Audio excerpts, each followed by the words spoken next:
12. Reconecte-se com o masculino ou o feminino dentro de você, a lei da rigidez dos gêneros. Todos nós temos qualidades masculinas e femininas, parte disso é genético, e parte vem da influência profunda do genitor do sexo oposto. Entretanto, na necessidade de apresentar uma identidade consistente à sociedade, tendemos a reprimir essas qualidades, nos identificando de maneira excessiva com o papel masculino ou feminino que é esperado de nós. E pagamos o preço por isso. Perdemos dimensões valiosas do nosso caráter. O nosso raciocínio e a nossa maneira de agir se tornam rígidos. Os nossos relacionamentos com membros do sexo oposto sofrem à medida que projetamos neles as nossas fantasias e hostilidades. Você deve tomar consciência desses traços masculinos ou femininos perdidos e se reconectar gradualmente a eles, libertando, no processo, os seus poderes criativos. Você se tornará mais fluido no seu raciocínio. Ao expor os subtons masculinos ou femininos do seu caráter, fascinará as pessoas ao ser autêntico. Não interprete o papel esperado do gênero, em vez disso, crie um que se adeque a você. O gênero autêntico. Quando menina, Catarina Sforza sonhava com grandes façanhas das quais tomaria parte como membro da ilustre família Sforza de Milão. Nascida em 1463, Catarina era filha legítima de uma bela aristocrata milanesa de Galeácio Maria Sforza, que se tornou o duque de Milão após a morte do pai em 1466. Como duque, Galeácio ordenou que a filha fosse levada para o seu castelo, Porta Giovia, onde ele vivia com a nova esposa, e que ela fosse criada como um legítimo membro da família Sforza. Lá, a madrasta de Catarina tratava como se fosse sua filha. A menina receberia a educação mais refinada. O homem que havia servido como tutor de Galeácio, o famoso humanista Francesco Filelfo, seria o tutor de garota, ensinando-lhe latim, grego, filosofia, ciências e até história militar. Vendo-se sozinha com frequência, Catarina perambulava quase todos os dias pela vasta biblioteca do castelo, uma das maiores da Europa. Ela tinha os seus livros favoritos, que lia repetidas vezes. Um desses era um relato histórico da família Sforza, escrito pelo próprio Filelfo, no estilo de Homero.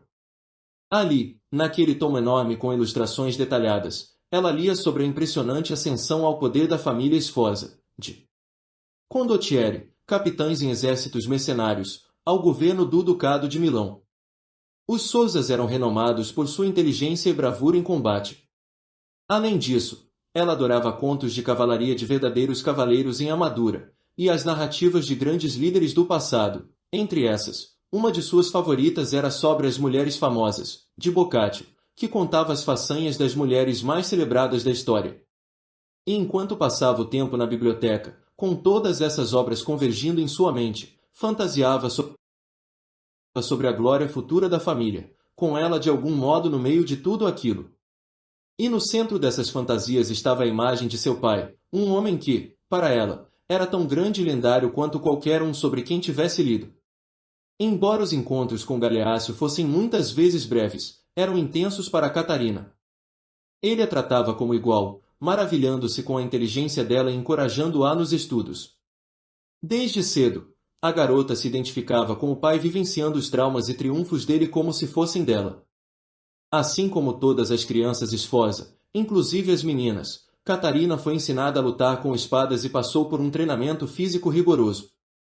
Como parte desse lado da sua educação, ela saía em expedições de caça com a família nos bosques próximos de Pavia. Aprendeu a caçar e matar javalis selvagens, cervos e outros animais. Nessas excursões, observava o pai com admiração. Ele era um cavaleiro hábil, cavalgando com tanta impetuosidade, como se nada o pudesse ferir. Nas caçadas, enfrentando os maiores animais, não demonstrava nenhum vestígio de medo. Na corte, era o diplomata supremo, mas sempre se mantinha em posição de vantagem. Ele confidenciou os seus métodos, pense no que está por vir, planeje várias jogadas de antemão, sempre com o objetivo de tomar a iniciativa em qualquer situação. Galeácio tinha outro lado, porém, que aprofundava a identificação dos dois. Adorava espetáculos, era como um artista.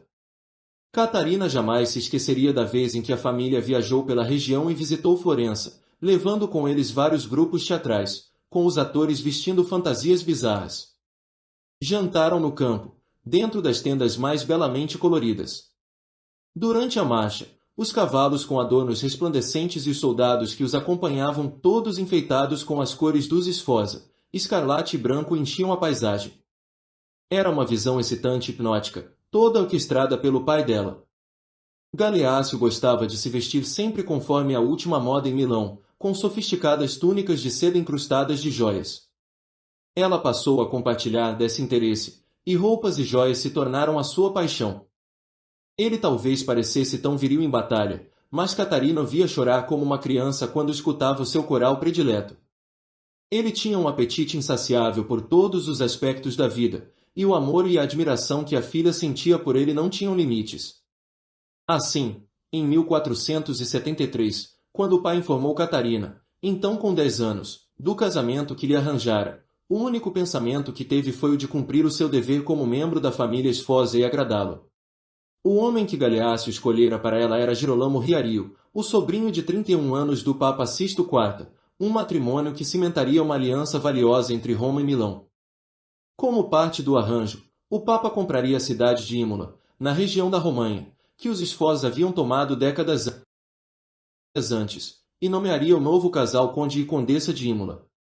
Mais tarde, acrescentaria a cidade vizinha de Forlì às suas posses, o que lhe deu o controle de uma área com localização bem estratégica no nordeste da Itália, ao sul de Veneza.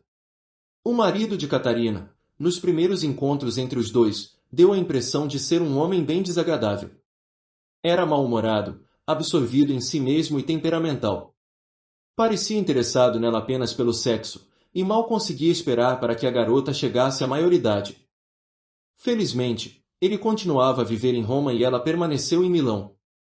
No entanto, anos mais tarde, alguns aristocratas milaneses descontentes assassinaram o amado pai de Catarina, e o poder dos Sousas parecia correr perigo. A posição dela como peão de um casamento para solidificar a parceria com Roma era agora mais importante do que nunca. Ela logo se instalou em Roma, onde teria que fazer o papel de esposa exemplar e se manter nas boas graças do marido. Contudo, quanto mais via de Girolamo, menos o respeitava. Ele tinha o pavio curto, fazendo inimigos aonde quer que fosse. Ela não imaginara que um homem pudesse ser tão fraco, e comparado com o pai, Girolamo perdia em todos os aspectos. Catarina voltou a sua atenção para o Papa, esforçando-se muito para conquistar a sua boa vontade e a dos seus cortesãos. Era agora uma bela jovem de cabelos loiros, uma novidade em Roma. Ordenou que os vestidos mais sofisticados fossem enviados de Milão e fez questão de nunca ser vista trajando o mesmo vestido 2 vezes. Se a vissem com um turbante e um longo véu, a peça de repente se tornava a nova moda. Ela se deleitava com a atenção que recebia como a mulher mais em voga em Roma, com Botticelli usando-a como modelo para algumas das suas pinturas mais importantes. Por ser tão educada e culta, deliciava os artistas e escritores da cidade, e os romanos começaram a se afeiçoar a ela. Em poucos anos, porém, tudo desmoronou. O marido instigou uma rixa com uma das principais famílias da Itália, os Colonna. Então, em 1484, o Papa morreu de forma repentina, e sem a sua proteção, Catarina e o marido se viram em grave perigo. Os Colonna planejavam uma vingança. Os romanos detestavam Girolamo e era quase certo que o novo Papa seria amigo dos Colonna, o que levaria o casal a perder tudo, inclusive as cidades de Forlì e Imola. Considerando a posição precária da família dela em Milão, a situação começava a parecer desesperadora. Até que um novo Papa fosse eleito, Girolamo continuaria como capitão dos exércitos papais, agora postados bem junto a Roma. Por dias, Catarina observou o marido, que estava paralisado de medo e incapaz de tomar uma decisão. Ele não se atrevia a entrar em Roma, temendo uma batalha com os Colonna e os seus muitos aliados nas ruas apinhadas. Resolveu esperar, mas, com o passar do tempo, as suas opções pareceram diminuir, e as notícias só pioravam. Multidões haviam saqueado o palácio em que moravam. Os poucos aliados que tinham em Roma agora os desertavam. Os cardeais estavam congregados para eleger o novo Papa. Era agosto, e o calor sufocante deixou Catarina grávida de 7 meses do quarto filho, sentindo-se fraca e com náuseas constantes. Entretanto, ao contemplar a tragédia iminente, a lembrança do pai começou a lhe ocupar a mente. Era como se ela sentisse o espírito de Galeácio dentro de si. Pensando em como ele analisaria a situação que ela enfrentava, sentiu uma corrente de excitação ao formular um plano audacioso. Sem contar a ninguém das suas intenções, no breu da noite montou um cavalo e saiu do campo às escondidas, cavalgando o mais rápido possível até Roma. Como imaginara, na condição em que estava, ninguém a reconheceu, e lhe permitiram que entrasse na cidade. Ela foi direto ao castelo de Santo Ângelo, o ponto mais estratégico de Roma do outro lado do rio Tibre em relação ao centro da cidade, e perto do Vaticano. Graças aos muros impregnáveis e os canhões que poderiam mirar contra qualquer parte de Roma, aquele que controlasse o local exerceria poder sobre a cidade. Roma estava em tumulto, as multidões enchiam as ruas em todos os lugares. Santo Ângelo era ainda guardado por um tenente leal a Girolamo. Identificando-se, Catarina obteve permissão para entrar. Uma vez lá dentro, em nome do marido, tomou posse do castelo, expulsando o tenente, em quem não confiava.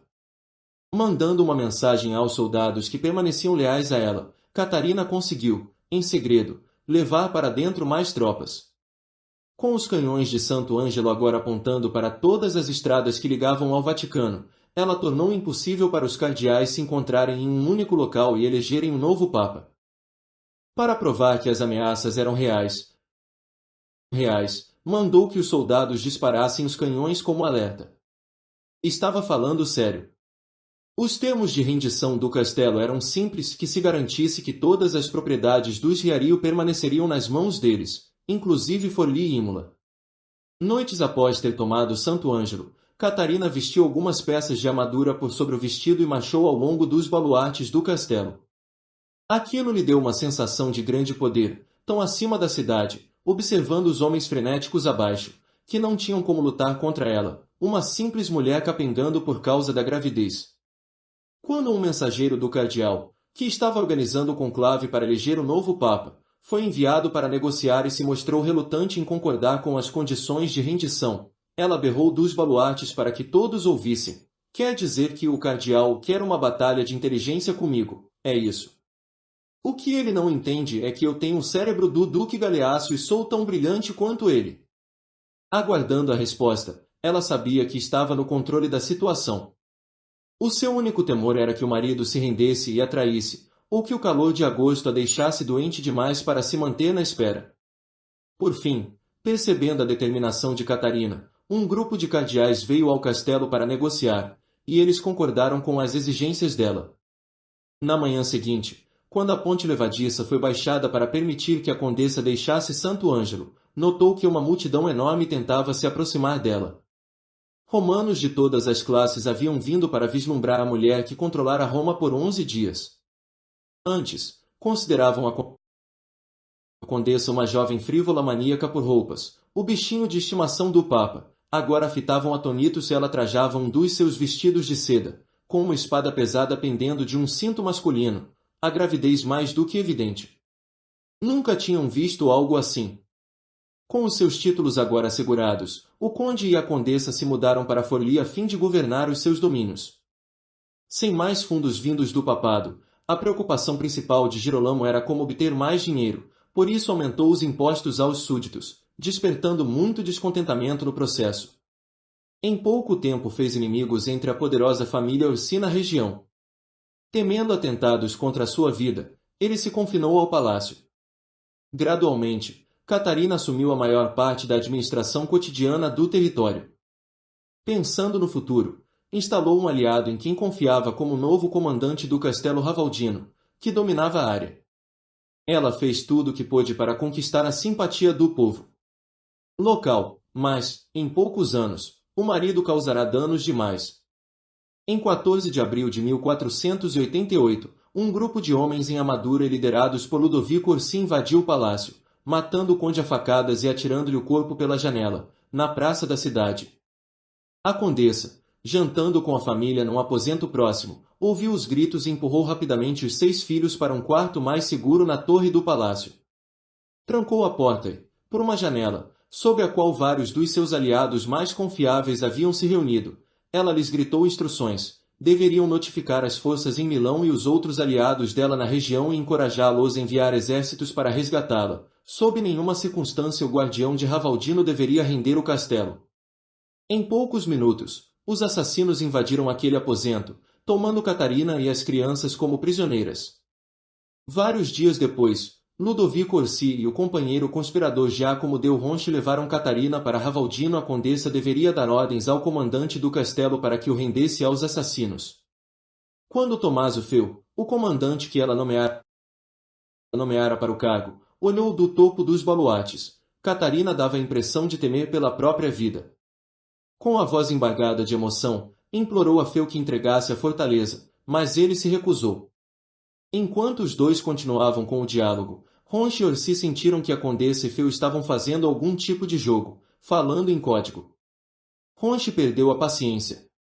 Pressionando a ponta afiada da lança com força contra o peito de Catarina, ameaçou empalá-la a menos que ela convencesse Feu a se render, e a fitou com o seu olhar mais vil. De repente, a expressão dela mudou. Ela se apoiou mais na lâmina, o rosto a poucos centímetros de Ronchi, e, com a voz carregada de desdém, lhe disse: "Ah, Giacomo del Ronchi, não tente me meter medo. Você pode me ferir, mas não tem como me assustar, pois sou filha de um homem que não conhecia o medo. Faça o que quiser. Você matou o meu senhor, por certo pode me matar. Afinal, sou apenas uma mulher." Confundidos pelas palavras e pela atitude dela, Ronchi e Orsi decidiram que precisavam encontrar outros meios de pressioná-la. Vários dias depois, Feu comunicou aos assassinos que ele entregaria a fortaleza, mas só se a condessa lhe pagasse os salários atrasados e assinasse uma carta que o absolvesse de qualquer culpa pela rendição. Mais uma vez, Orsi e Ronchi a levaram ao castelo e a observaram com atenção enquanto parecia negociar com Feu. Por fim, este insistiu que Catarina entrasse na fortaleza para assinar o documento. Temia que os assassinos estivessem tentando enganá-lo e exigiu que ela fosse sozinha. Uma vez que a carta tivesse sido assinada, ele faria o que havia prometido. Os conspiradores, sentindo que não tinham opção, cederam ao pedido, mas deram à condessa um curto espaço de tempo para concluir o acordo. Por um breve instante, bem quando desapareceu por trás da ponte levadiça de Ravaldino, ela se virou com um olhar de escárnio e dirigiu a Ronchi e Orsi um gesto obsceno.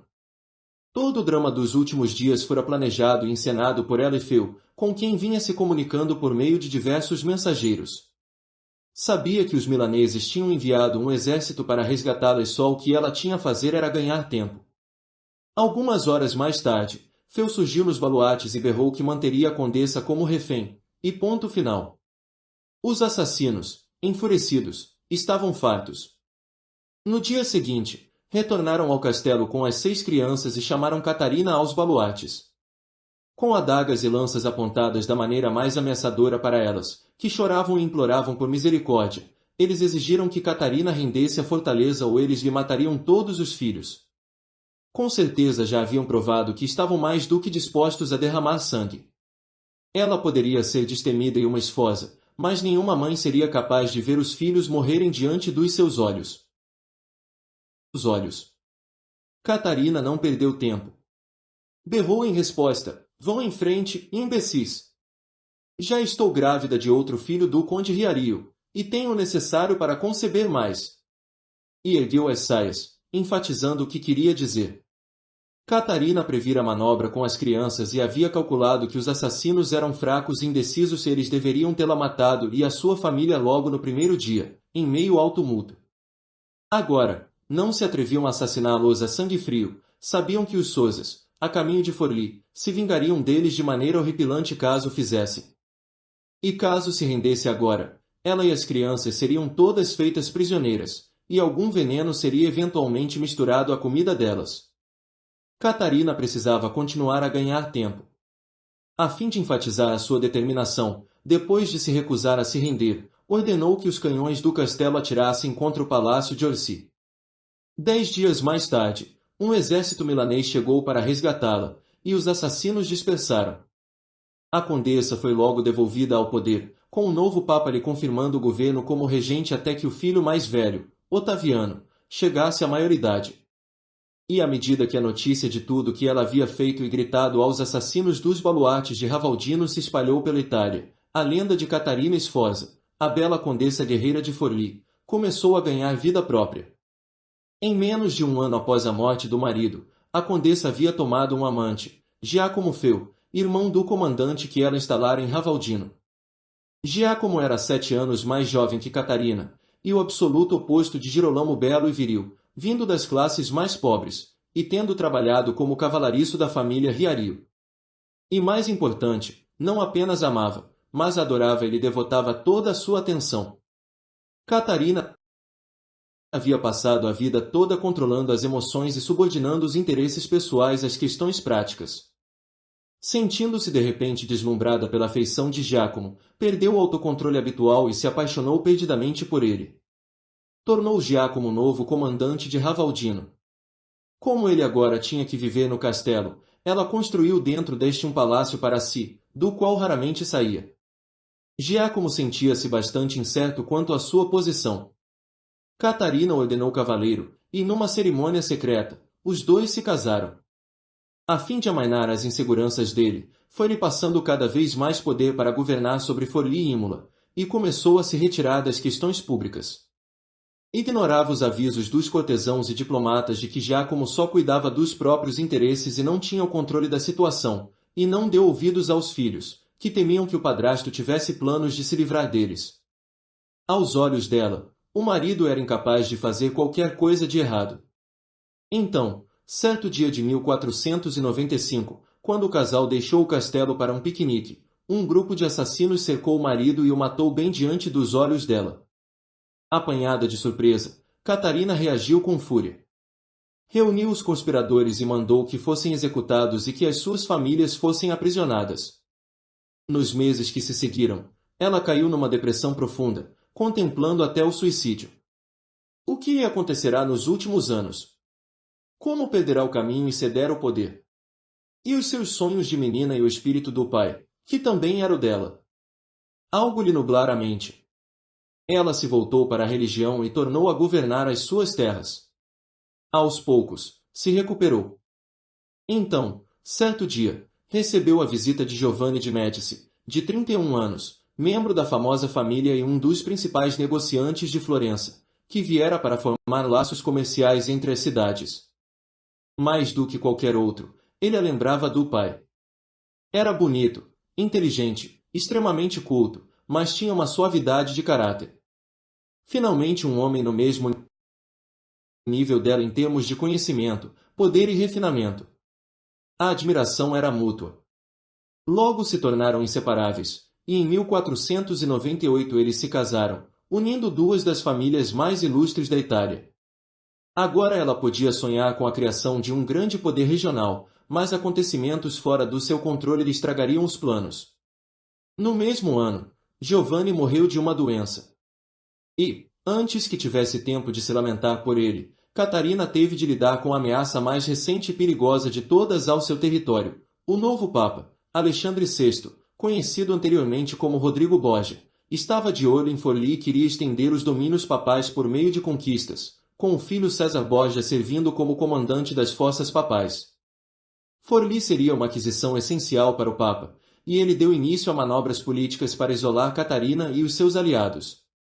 A fim de se preparar para a invasão iminente, Catarina formou uma nova aliança com os venezianos e construiu uma série complexa de defesas em torno de Ravaldino. O Papa tentou pressioná-la a entregar o seu território, fazendo-lhe todo tipo de promessas em retorno. Ela sabia que não deveria confiar num Borgia. Entretanto, no outono de 1499, parecia que o fim estava próximo. O Papa se aliara à França. E César Borgia surgiu na região com um exército de 12.000 homens, fortalecidos pela adição de 2.000 soldados franceses experientes, que tomaram Imola rapidamente e entraram com facilidade na própria cidade de Forlì. Tudo o que restara era Ravaldino, que, no fim de dezembro, foi cercado pelas tropas de Borgia. Em 26 de dezembro, o próprio César Borgia cavalgou até o castelo no seu cavalo branco, vestido todo de preto, uma visão impressionante. Observando dos baluartes e contemplando a cena, Catarina pensou no pai. Era o aniversário do seu assassinato. Ele representava tudo a que ela dava valor, e não o desapontaria. Era a mais parecida com ele dentre todos os filhos. Como Galeácio teria feito, ela pensou no que estava por vir. Seu plano era ganhar tempo até que os seus aliados remanescentes viessem em sua defesa. Fortificar a Ravaldino de maneira inteligente, de uma forma que lhe permitia continuar recuando por trás de barricadas se as muralhas fossem penetradas. No fim, teriam que arrancar o castelo dela à fossa, e estava mais do que preparada para morrer defendendo, de espada na mão. Ao ouvir Borgia se dirigir a ela, tornou-se claro que este viera para lisonjear e cortejar. Todos conheciam a reputação dele como um sedutor diabólico, e muitos na Itália imaginavam que Catarina tinha uma moral duvidosa. A condessa escutou e sorriu, lembrando de vez em quando das façanhas passadas dela e do renome de que gozava como membro da família Sforzia. Se ele queria que ela se rendesse, teria que se esforçar mais. Borgia continuou a cortejá-la e pediu para lhe falar pessoalmente.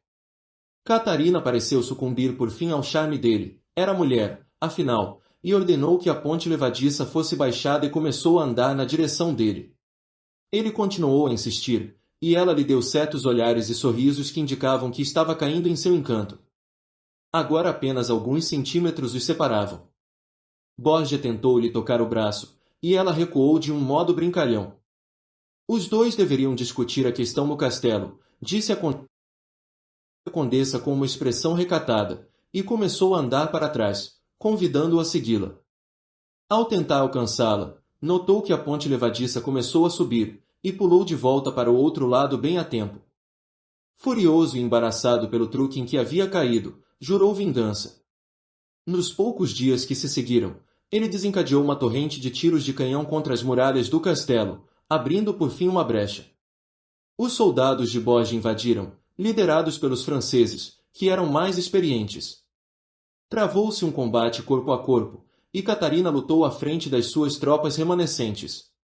O líder dos soldados franceses, Yves de Alegre, ficou espantado quando a bela condessa com a couraça ornamentada da armadura por cima do vestido atacou os franceses da linha de frente, manejando a espada com destreza, sem nenhum vestígio de medo. Catarina e os seus soldados estavam prestes a recuar mais para dentro do castelo, na esperança de prolongar a batalha por alguns dias, como ela havia planejado, quando um dos seus próprios soldados a agarrou por trás e, segurando a espada contra a garganta da condessa, levou-a para o outro lado. Borgia pusera a cabeça dela a prêmio, e o traidor estava interessado naquela recompensa. O sítio havia terminado, e o próprio Borgia tomou posse do seu grande prêmio. Naquela noite, ele a estuprou e a manteve confinada num dos seus aposentos, tentando convencer o mundo de que a infame condessa guerreira sucumbira voluntariamente ao seu charme.